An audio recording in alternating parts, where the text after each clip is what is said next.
जवळजवळ 1 वाजत आलेला आहे. मी श्रद्धांजली वाहून गेलो. नंतर बौद्धाचार्यांच्या स्वाधीन हा कार्यक्रम करतो. त्यांनी श्रद्धांजली वाहून विधी घ्यायचा आहे.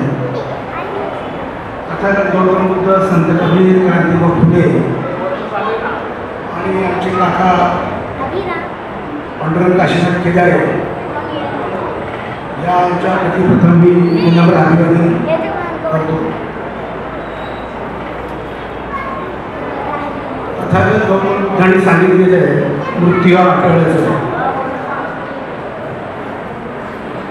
आणि तो प्रत्येकाच्या वाट्याला येतो. त्याच्यातून कोणी चुकलेलं नाही. पण कुटुंबाची जडणघडण अशी असते की आई वाढली तर मुलांना खूप दुःख होतं आणि वडील वारले तर मुलींना खूप दुःख होतं. हे प्रत्येक कुटुंबात आहे. कारण तो जिव्हाळ्याचा धागा आहे. आई वाढली तर मुसुसून मुलं रडतात, वडील वाढले तर मुली रडतात. पण बाप म्हणून माणूस कधी रडतो, कसा रडतो हे कोणालाही कळत नाही.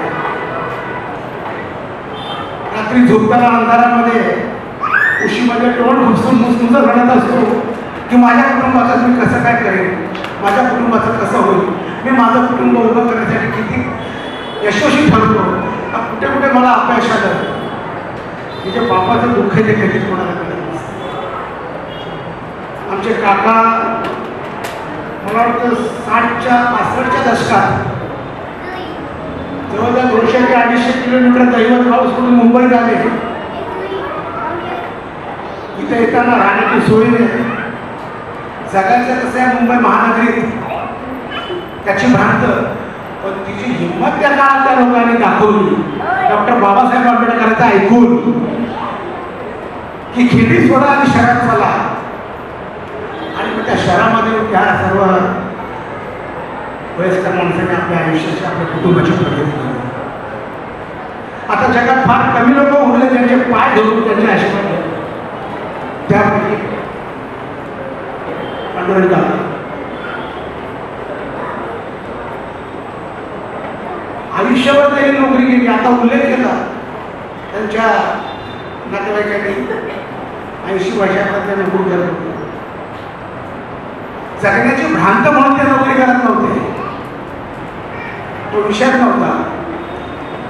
पण हे शरीर शांत बंद राहिलं पाहिजे. हे थकता कामा नये. या शरीराची काळजी घेण्यासाठी कोणाला त्रास देता कामा नाही. या भावनेतून त्यांनी शेवटपर्यंत काही ना काहीतरी काम करत होते. आणि नंतर मग शेवटी जे शरीराचे यंत्रच येते ते कधी ना कधी बिघडतच. त्या प्रमाणात दुसरी एक महत्वाची गोष्ट आपल्याकडे परंपरा आहे भक्तीची, बौद्धाचार्याची. नवऱ्यापेक्षा बायको 5-6 वर्षांनी छोटी असतात, लहान असतात. त्याचं कारण असं की नवरा मरेपर्यंत त्याच्या बाईने त्याची सेवा करायची म्हणून तिला. पण आमच्या काकाने त्याच्याकडे देखील बोललं. आमचे काका त्यांच्या पत्नीची आमच्या मावशीची मरेपर्यंत सेवा करायची. माझं पुढे काय होईल, आज माझी मुलं सुना आहे. पण पत्नीला त्यांनी शेवटपर्यंत साथ दिली. जी काय त्यांच्या अवेकात होती ते मावशीसाठी त्यांनी केलं. आणि असा हा माणूस 1965 साली मला वाटतं या वसाहती हे आम्ही सगळे राहायला आलो.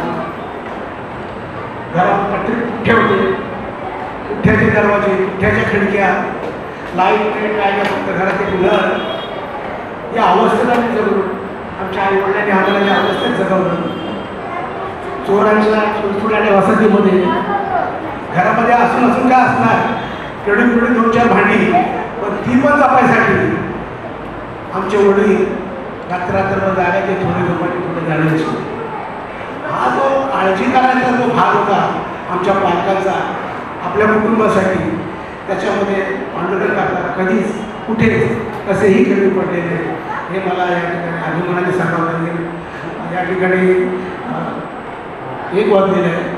मी या ठिकाणी आटपतो की बरंच काही बोलण्यासारखं आहे. शेवटी मी पण त्यांच्या घरातलाच एक माणूस आहे आणि घरातल्या माणसाने किती सांगायचं. आणि आपण इथे जमलेले सगळे नातेवाईक आहेत, सगळ्यांच्या एकमेकाशी सगळे जिव्हाळ्याचे संबंध आहे. आपण सर्वांनी पांढरे टाकायचं पूर्ण आयुष्य पाहिलेले आहे. एवढा मोठा संसाराचा गाडा, 3 मुलं मुली नातवंड सगळं त्यांनी व्यवस्थित सांभाळलं. इतकं ते परतंड देखील पाहिले. यालाच म्हणतात सम्यक जीवन जगणे, परिपूर्ण जीवन जगणे. परिपूर्ण जीवन जगणे त्याच्यामुळे त्यांच्या त्या वृत्तीला देखील मी नमन करतो आणि त्यांना अभिवादन करतो. या ठिकाणी थांबतो. जय हिंद.